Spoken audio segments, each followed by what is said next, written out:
Shalom Bapak Ibu dan Saudara-saudara, selamat Hari Natal.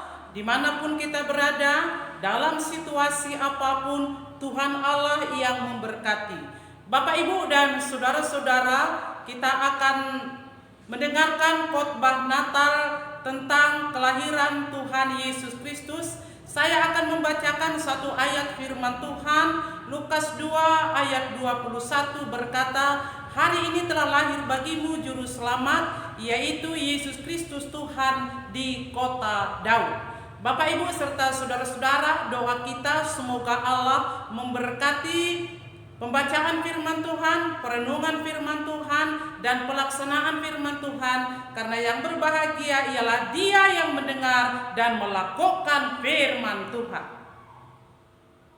Lebih luar biasanya lagi, Injil adalah kekuatan Allah yang menyelamatkan orang percaya. Roma 1 ayat 16. Ibu dan saudara-saudara, ada fenomena atau perbedaan pendapat tentang perayaan Natal. Ada yang berpendapat Kristen yang merayakan Natal itu adalah sesat. Kenapa? Karena mereka berkata tanggal 25 Desember itu adalah peringatan Dewa Matahari. Yang kedua, Natal 25 Desember itu juga tidak tertulis di dalam Alkitab. Yang ketiga, tidak mungkin seorang lahir anak tanpa persetubuhan laki-laki dengan perempuan atau pertemuan sel sperma dengan sel telur. Lagi ada yang beropini salib yang dipuja itu yaitu kasih adalah orang kafir. Dari berbagai fenomena tersebut yang mempertentangkan hari ini telah lahir bagimu juru selamat, hari apa, tanggal berapa, tahun berapa, tidak ada jawabannya. Dengan demikian mereka membuat suatu tanggapan Kristen yang merayakan Natal itu adalah sesat. Atau tanggapan yang kedua tentang perayaan Natal adalah berlindung di balik COVID-19. Tidak setuju dilaksanakan perayaan ibadah Natal di gereja. Katanya tidak usah dilaksanakan perayaan Natal di gereja karena situasi pandemik. Dirayakan di rumah saja atau dibuat secara live streaming. Apalagi ada perkataan tidak usah dinyanyikan lagu Hai Mari Berhimpun karena itu bisa mengumpulkan orang banyak. Menjaga jarak. Saudara, opini yang ketiga atau tanggapan yang ketiga adalah tetap rayakan Natal dengan cara ikut anjuran protokol kesehatan, artinya 3M, memakai masker, mencuci tangan, dan menjaga jarak. Jadi ada orang yang membuat tanda-tanda yang boleh diduduki di kursi gereja dan yang tidak boleh diduduki di kursi gereja. Dan mereka sudah mengatur berapa orang yang muat di dalam gereja itu, sambil juga mendengar apa saran PGI, bahkan apa saran dari pemerintah, dan tetap Natal dilaksanakan. Bapak, Ibu, dan saudara-saudara, dari ketika tanggapan tersebut, ada yang mengatakan perayaan Natal itu adalah sesat. Yang kedua, berlindung di balik COVID-19.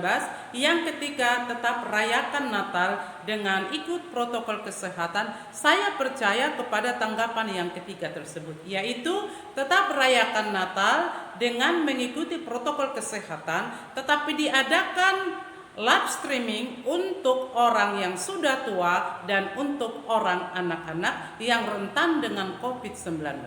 Bapak, Ibu, serta saudara-saudara, di gereja kami dilaksanakan perayaan Natal beberapa kali. Pertama, tanggal 13 dilaksanakan Natal P3MI, Persekutuan Pemuda-Pemudi Metodis Indonesia. Yang tanggal 20 dilaksanakan Natal PWMI dan Natal P2MI, yaitu Natal kaum ibu digabung dengan Natal kaum bapak. Pada tanggal 22 dilaksanakan Natal sekolah minggu, dan itu juga dibatasi yang hadir. Bahkan orang tuanya juga dibatasi, terlaksana dengan baik. Tetapi hadiah Natal untuk kelas kecil, untuk kelas besar tetap diberikan, dihantarkan ke rumah mereka masing-masing sambil mengenang tanggal 22 Desember itu adalah hari ibu, hari kebahagiaan buat semua ibu yang dihormati oleh anak-anaknya.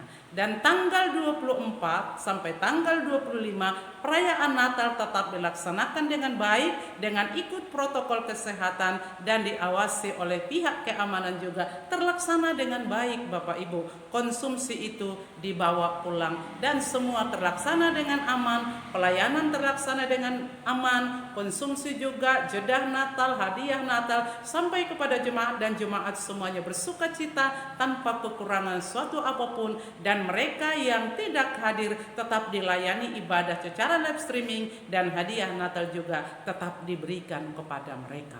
Bapak Ibu serta saudara-saudara, untuk evaluasi pertanyaan perenungan kepada kita semua orang Kristen secara khusus, apakah di jam ibadah itu atau ketika perayaan Natal itu memang benar-benar jemaat di rumah saja beribadah dan berdoa? Kalau itu terjadi, saya katakan mantap, the best. Penjagaan yang baik.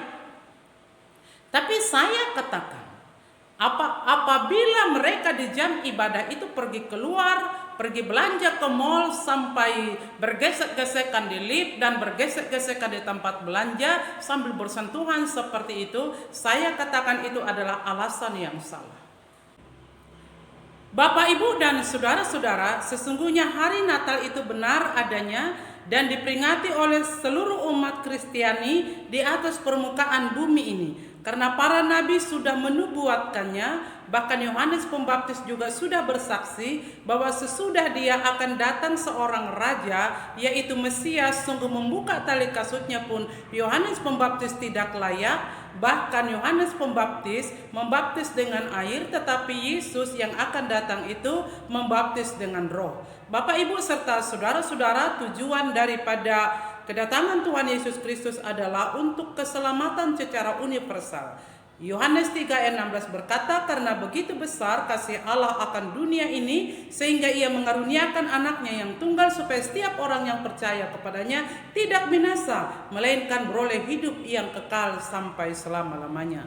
Di dalam Injil Yohanes 14 ayat 6 berkata, akulah jalan, kebenaran, dan hidup, tidak seorang pun sampai kepada Bapa tanpa melalui aku. Dengan demikian umat Kristiani percaya hanya Yesus jalan kehidupan, hanya Yesus jalan kebenaran, dan hanya Yesus jalan menuju masuk surga. Untuk itu semua umat Kristiani termasuk saya percaya akan kedatangan Kristus membawa keselamatan secara universal, dan biarlah seluruh umat Kristiani tidak bimbang, tidak ragu lagi bahwa jalan keselamatan itu adalah Tuhan Yesus Kristus. Akhir kata saya mengucapkan selamat Natal kepada kita semua, Bapak, Ibu, dan saudara-saudara. Mohon maaf lahir dan batin.